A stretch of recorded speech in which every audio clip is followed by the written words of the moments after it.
1967ஆம் ஆண்டு 6 நாள் போர், அதாவது 6 days war. இந்த சிறு நாடு 6 நாட்களில் மிகப்பெரிய வெற்றியை பெற்றது. மேற்கு கரை, அதாவது வெஸ்ட் பேங்க் மற்றும் காசா பகுதி, கிழக்கு ஜெருசலம் மற்றும் கோலான் மலைகள் ஆகியவற்றை கைப்பற்றியது. பின்னர் 1973ஆம் ஆண்டு அரபு நாடுகள் மீண்டும் யோம் கிபுர் போர் என்ற பெயரில் தாக்குதல் நடத்தின. ஆனால் இஸ்ரேல் மீண்டும் தங்களை நிலைநிறுத்தி கொண்டது. இந்த அனைத்து போர்களும் இஸ்ரேல் நாட்டின் பாதுகாப்பு கொள்கைகளுக்கும் அதன் இன்றைய அரசியல் நிலைகளுக்கும் வித்திட்டவையாக இருந்தன. இஸ்ரேல் இப்போது முன்னணி இராணுவ சக்தி கொண்ட நாடாகவே மாறியது.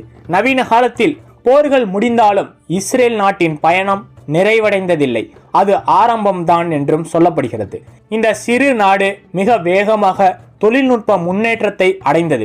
வேளாண்மை, ஒளிபடிக தொழில்நுட்பம், மருத்துவம், தகவல் தொழில்நுட்பம் போன்ற பல துறைகளில் இஸ்ரேல் உலக நாடுகளுக்கு முன் உதாரணமாகவே ஆனது. ஸ்டார்ட் அப் நேஷனல் என்று கூட அழைக்கப்பட்டது. ஆனால் மற்றொரு புறம் இன்னும் தீர்க்கப்படாத ஒரு பெரிய பிரச்சனையா உள்ளது.